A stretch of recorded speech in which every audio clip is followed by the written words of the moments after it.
வணக்கம் ஸ்டூடெண்ட்ஸ். இன்னைக்கு வீடியோவில் நம்ம பார்க்க போகிறது +2 கம்ப்யூட்டர் அப்ளிகேஷனில் யூனிட் 1ல் chapter 3 introduction to database management சிஸ்டமில் பார்ட் 4 வீடியோ பார்க்க போகிறோம். இப்போ லாஸ்ட் 3 வீடியோஸில் என்னென்ன பார்த்தோன்னு ஒரு சின்ன ரீக்காக பார்க்கலாம். இப்போ ஃபஸ்ட் நம்ம பார்த்தது பார்த்தீங்கன்னா introduction to DBMS. So database management சிஸ்டம்னா என்ன, ஸோ டேட்டானா என்ன, மேனேஜ்மெண்ட் சிஸ்டம்னா என்ன அப்படின்னு சொல்லிட்டு நம்ம டீட்டெயில்டாக பார்த்தோம். நெக்ஸ்ட் நம்ம பார்த்தது பார்த்தீங்கன்னா evolution of DBMS. So DBMS எப்படி எவால்வ் ஆகி வந்தது, ஃபஸ்ட்டு டிபிஎம்எஸ் பஞ்ச் ரெக்கார்ட்ஸ் மூலமாக எப்படி வந்தது, அதுக்கப்புறம் ஃபைல் மேனேஜ் சிஸ்டம் எப்படி கொண்டு வந்தாங்க, ஃபைல் சிஸ்டம்லேருந்து அதில் இருக்கிற லிமிடேஷன்ஸ்னால எப்படி டிபிஎம்எஸ் கொண்டு வந்தாங்க, ஒரு டேபிளாக எப்படி ஒரு டேட்டாஸ்லாம் ஸ்டோர் பண்ணாங்க அப்படின்றது மொத்த எவல்யூஷன்ஸ் ஆஃப் டிபிஎம்எஸ் பார்த்தோம்.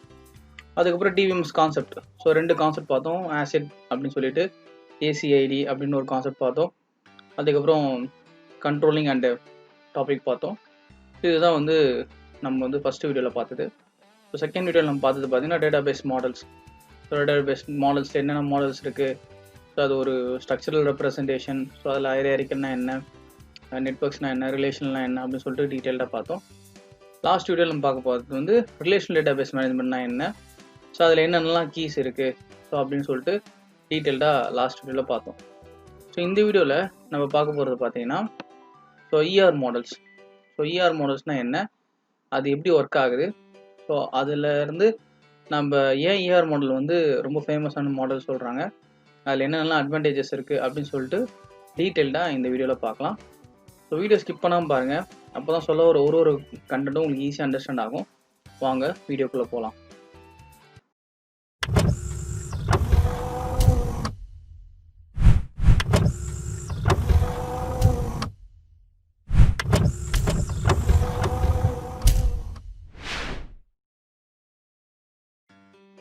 இஆர் மாடலோட அக்ரோனம் பார்த்தீங்கன்னா entity relationship model. So entity ரிலேஷன்ஷிப்பை டிஃபைன் பண்ணுறது தான் உங்களுக்கு இஆர் மாடல் சொல்கிறாங்க. ஸோ அதை எப்படி டிஃபைன் பண்ணுறாங்கன்றதை பார்க்கலாம். You can use an ER model to know the concept of database design and it consist of collections of entity and each entity will be interconnected with each other. So என்டிட்டினா உங்களுக்கு already நான் define பண்ணியிருக்கேன். It's nothing but table, so or data records அப்படின்னு நம்ம சொல்லலாம். So அப்போது ஒரு என்டிட்டிக்கும் இன்னொரு என்டிட்டிக்கும் நான் என்ன பண்ணுறேன், ஒரு ரிலேஷன்ஷிப்பை பில்ட் பண்ணுறேன். ஸோ தட் என்னோடய டேட்டாஸை நான் ரிட்ரீவ் பண்ணுறதுக்கு நான் ஏதோ ஒரு டூல் நான் யூஸ் பண்ணுறதுக்காக தான் இந்த இஆர் மாடல் கொண்டு வராங்க. ஸோ இது பேசிக்காக என்ன சொல்ல வராங்கன்னா, இந்த என்டிட்டி ரிலேஷன்ஷிப் மாடல் நம்ம ஒரு வீடு நம்ம கட்டுறோம்னா அதுக்கு எப்படி நம்ம ப்ளூ பிரிண்ட் போடுறோம். ஸோ நம்ம ஒரு ஸ்ட்ரைட்டாகவே நம்ம வீடு கட்டுறதுக்கு முன்னாடி நம்ம என்ன பண்ணுவோம், ஒரு ப்ளூ பிரிண்ட் போடுவோம். அந்த ப்ளூ பிரிண்ட் எனக்கு இந்த மாதிரி தான் வீடு வேணும், எனக்கு இந்த மாதிரி தான் லிவிங் ஹால் இருக்கணும், எனக்கு இந்த லிவிங் ஹாலில் இந்த சைஸில் தான் இருக்கணும் அப்படின்னு நம்ம சொல்கிற மாதிரி. ஸோ எனக்கு டேட்டா பேஸோட கான்செப்ட், ஒரு டேட்டா பேஸ் நான் கிரியேட் பண்ண போகிறேன்னா ஃபஸ்ட்டு அதுக்கு இஆர் மாடலில் ரெப்ரசென்ட் பண்ணி இஆர் டயக்ராம் ஒன்று போடுவாங்க. ஸோ அதை பேஸ் பண்ணி தான் அந்த டேட்டா பேஸ் என்ன பண்ணுவாங்க, டிசைன் பண்ணுவாங்க. ஸோ அதில் மெயினாக நம்ம பார்க்குறது என்ன பார்த்தீங்கன்னா, எத்தனை என்டிட்டிஸ் இருக்குது, அப்புறம் எத்தனை என்டிட்டிஸ் எந்தோட எதுவும் கனெக்ட் ஆகிருக்கு, அதுதான் ரொம்ப முக்கியமாக பார்க்குறாங்க. இதில் பார்த்தீங்கன்னா நிறைய டைப்ஸ் இருக்குது. ஸோ பேசிக் கான்செப்ட் பார்த்தீங்கன்னா மொத்தம் 3 விஷயம். ஃபஸ்ட்டு பார்த்தீங்கன்னா entity or entity type. So entity என்ன என்டிட்டி யூஸ் பண்ண போகிறோம், அது என்ன விதமான டைப், அது நேமா இல்லை நம்பர்ஸா இல்லை ஆல்ஃபா நியூமரிக்கா, ஸோ அப்படின்னு நம்ம டிஃபைன் பண்ணுறது தான் என்டிட்டி. ஸோ அதுக்கப்புறம் பார்த்தீங்கன்னா ஆட்ரிபியூட்ஸ்னால் உங்களுக்கு ஆல்ரெடி லாஸ்ட் வீடியோவில் சொல்லியிருப்பேன். Attributes is nothing but columns or field. So என்னென்ன மாதிரி ஆட்ரிபியூட்ஸ் நம்ம யூஸ் பண்ண போகிறோம் அப்படின்றத பார்க்கணும்.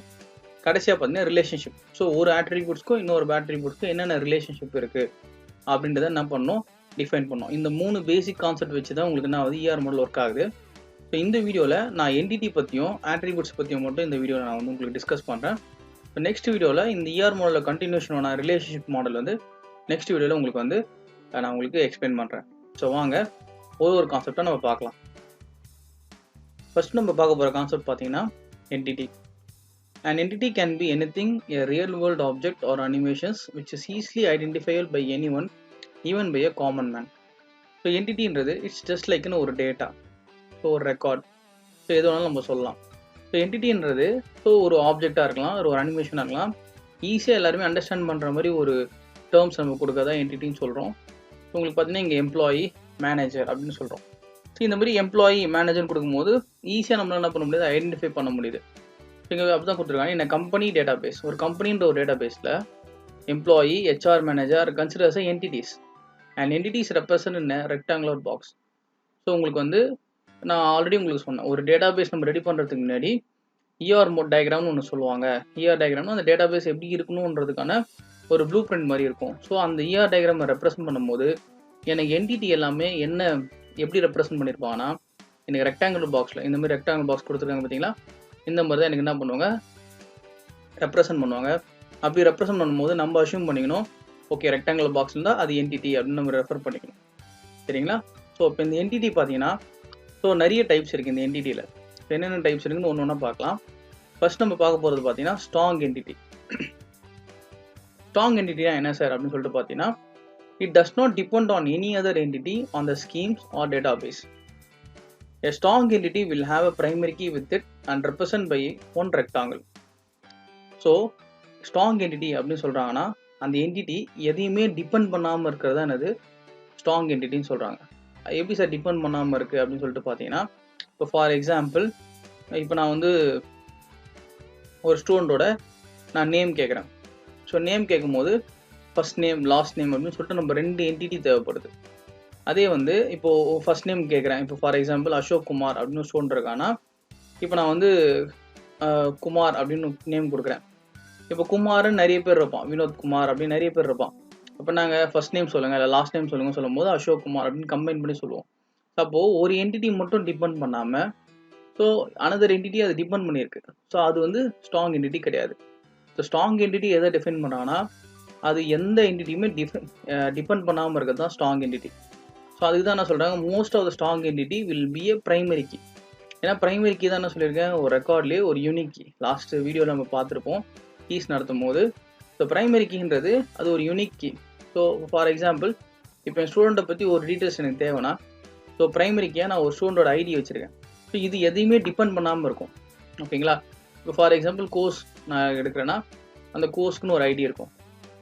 அப்போது எனக்கு அந்த ஐடி தெரியணும்னா அந்த ஐடிக்கு டிபெண்ட் ஆன கோர்ஸ் என்னன்றதை நான் என்ன பண்ணணும், என்டிட்டிக்கு வந்து ஃப்ரேம் பண்ணணும். ஸோ அப்போ தான் எனக்கு என்ன ஆகும், அதை பற்றி டீட்டெயிலாக எனக்கு தெரியும். ஸோ இதுதான் வந்து உங்களுக்கு ஸ்ட்ராங் என்டிட்டின்னு சொல்கிறாங்க. First point, it does not depend on any other entity. எந்த என்டிட்டியும் டிபெண்ட் பண்ணாமல் இருக்கும். ரெண்டாவது, முக்கால்வாசி ஸ்ட்ராங் என்டிட்டி எல்லாமே பிரைமரி கீயாக தான் இருக்கும். ஸோ நெக்ஸ்ட் நம்ம பார்க்க போகிறது பார்த்தீங்கன்னா week entity. A weak entity is dependent on other entities and it does not have any primary key like that strong entity. It represented by a double rectangle. So the mark is a weak entity and there are no unique ID or primary key for that entity. So they are dependent on the existence of other entity. So mark. So mark ன்னு ஒரு entity கொடுத்துருக்காங்க.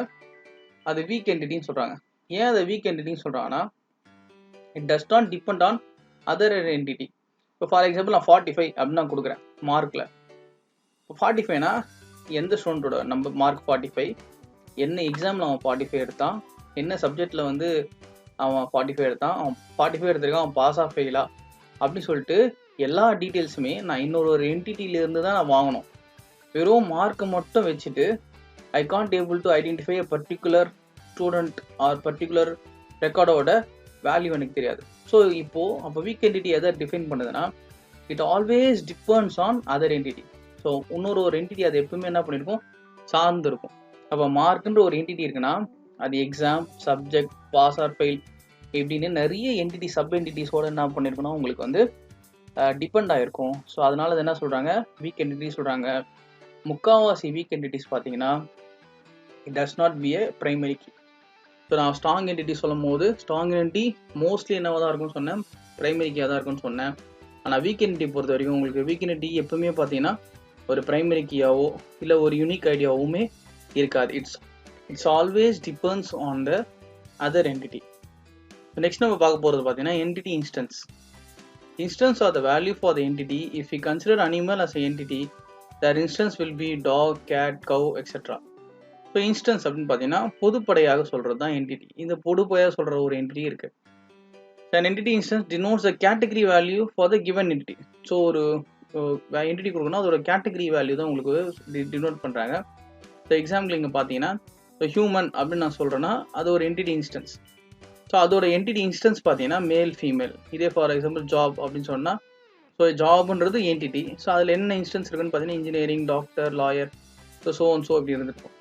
இதுதான் பார்த்தீங்கன்னா entity instance. So இப்போ நம்ம பார்த்தது பார்த்தீங்கன்னா entity பார்த்துருக்கோம். என்டிட்டியில் இருக்கிற ஒரு பேசிக் டைப்ஸ் பார்த்தோம். ஸ்ட்ராங் என்டிட்டினா என்ன, வீக் என்டிட்டினா என்ன, என்டிட்டி இன்ஸ்டன்ஸ் அப்படின்னு பார்த்தோம். ஸோ நெக்ஸ்ட் நம்ம பார்க்க போகிறது பார்த்தீங்கன்னா attributes. An attribute is an information about the entity and it will describe, quantify, qualify, classify and specify an entity. An attributes will always have a single value. That value can be a number or character or string. So attributes ன்றது என்னன்னு சொல்றாங்கன்னா ஒரு என்டிட்டியோட இன்ஃபர்மேஷனை சொல்றது தான் attributes. For example name அப்படின்னு சொல்லலாம். அந்த நேம்ன்ற ஒரு ஃபீல்ட்லையோ அதில் நம்ம என்ன பண்ணுறோன்னா அதுக்கு ஒரு இன்ஃபர்மேஷன் கொடுக்குறோம். ஸோ இதுதான் இந்த நேம் உடையவருக்கு இதான் அட்ரஸ், சரி இந்த நேம் இருக்குது இதுதான் ஏஜ் அப்படின்னு நம்ம இன்ஃபர்மேஷன் கொடுக்குறது தான் என்னது attributes. ஸோ இதை வந்து பார்த்தீங்கன்னா ஒரு ஸ்பெசிஃபிக் என்டிட்டியை வந்து என்ன பண்ணும் டிஸ்கிரைப் பண்ணுறதுக்காக யூஸ் பண்ணுறாங்க. ஸோ இந்த attributes எப்பவுமே என்ன இருக்கும், சிங்கிள் வேல்யூ தான் இருக்கும். அது என்னவாக இருக்கலாம், நம்பராக இருக்கலாம், இல்லை கேரக்டராக இருக்கலாம், இல்லை ஸ்ட்ரிங்காக இருக்கலாம். இதுதான் attributes. ஸோ காலத்தில் இருக்கிற ஒரு இன்ஃபர்மேஷனுமே நம்ம என்ன சொல்கிறோம் attributesனு சொல்கிறோம். இதில் நிறைய டைப்ஸ் இருக்குது. ஸோ என்னென்ன டைப்ஸ் இருக்குன்னு பார்க்கலாம். ஃபஸ்ட்டு பார்த்தீங்கன்னா key attributes, simple attributes, composite attributes, single value attributes and multi value attributes. So இப்போ இருக்கிற ஒரு டைப்ஸ் ஆஃப் attributesஸும் நம்ம டீட்டெயில்டாக இப்போ டிஸ்கஸ் பண்ணலாம். ஸோ ஃபஸ்ட் நம்ம பார்க்க போகிறது பார்த்தீங்கன்னா key attributes. A key attributes describes an unique characteristics of an entity. சிம்பிளாக சொல்கிறாங்க, ஒரு கீ attributes, கீன்ற வேர்டு வரும்போது நம்ம ஐடென்டிஃபை பண்ணிக்கலாம். ஸோ ஒரு என்டிட்டியில் இல்லை ஒரு டயக்ராமில் எது வந்து எனக்கு ப்ரைமரி கீயாக ஒர்க் ஆகுதோ அதுதான் எனக்கு என்னது கீ attributes. ஸோ எந்த காலம் இல்லை எந்த ஃபீல்டு வந்து எனக்கு வந்து ப்ரைமரி கீயாக யூஸ் ஆகுது. ஃபார் எக்ஸாம்பிள் ஸ்டூடெண்ட் ஐடியாக இருக்கலாம், இல்லை என்ரோல்மெண்ட் நம்பராக இருக்கலாம், இல்லை ஆதார் நம்பராக இருக்கலாம். ஸோ எது எனக்கு யூனிக் ஃபீச்சராக இருக்கோ அதுதான் என்ன பண்ணுறேன் கீ attributes அப்படின்னு சொல்கிறேன். நெக்ஸ்ட் நம்ம பார்க்க போகிறது பார்த்தீங்கன்னா சிம்பிள் attributes. சிம்பிள் attributes என்ன சொல்ல வராங்கன்னா, a simple attributes cannot be separated. It will have a single value for that entity. So இங்கே ஒரு டயக்ராம் கொடுத்துருக்காங்க. The roll number, class and age are the attributes for an entity student and here the value for the attributes is single value. So simple attributes என்ன அர்த்தம்னா அதை பிரிக்க முடியாது. So பிரிக்க முடியாதுன்னு என்ன சார் அப்படின்னு சொல்லிட்டு பார்த்தீங்கன்னா அதுக்கு ஒரு வேல்யூ தான் நம்மளால கொடுக்க முடியும். It will have a single value that entity. For example roll number இருக்குது. ஸோ ரோல் நம்பரில் ஒரு ஸ்டூடெண்ட்டுக்கு நம்ம ஒரு ரோல் நம்பர் மட்டும் தான் என்ன பண்ண முடியும் ப்ரிஸ்கிரைப் பண்ண முடியும். அதே மாதிரி கிளாஸ் என்னும் போது ஃபார் எக்ஸாம்பிள் அவன் 7th படிக்கிறான்னா அவன் 7th தான் முடியும். 7th 8th ரெண்டு attributes கொடுக்க முடியுமா, ரெண்டு வேல்யூஸ் கொடுக்க முடியுமா, கொடுக்க முடியாது. சேம் வே ஏஜை நம்ம என்ன பண்ண முடியும், ஒருத்தருக்கு ஒரு ஏஜ் தான் கொடுக்க முடியும். இப்போ 13னா 13 கொடுக்க போகிறோம், 15னா 15 கொடுக்க போகிறோம், 13,15 அப்படின்னு கொடுக்க முடியாது. ஸோ அப்போ சிம்பிள் attributesனால் அதை பிரிக்க முடியாது, இதுக்கு ஒரே ஒரு வேல்யூ தான் கொடுக்கும், அந்த என்டிட்டி வந்து ஒரே ஒரு வேல்யூ தான் கொடுக்கும். அதுதான் சிம்பிள் attributes. ஸோ நெக்ஸ்ட் நம்ம பார்க்க போகிறது பார்த்தீங்கன்னா காம்போசிட் attributes. ஸோ சிம்பிள் attributesக்கு அப்படியே ஆப்போசிட் தான் இது composite. The composite attributes can be subdivided into simple attributes without change in the meaning of the attributes. So அந்த மீனிங், அந்த attributesோட மீனிங் மாறாமல் அதை ரெண்டாக பிரிக்கிறதானது காம்போசிட் attributes. ஸோ அதுக்கு ஒரு எக்ஸாம்பிள் பார்க்கலாம். ஸோ இங்கே ஸ்டூடெண்ட் அப்படின்னு ஒரு என்டிட்டி இருக்குது. இந்த student is an entity with a composite attributes name. இப்போ நேம்ன்றது ஒரு காம்போசிட் attribute சொல்கிறாங்க.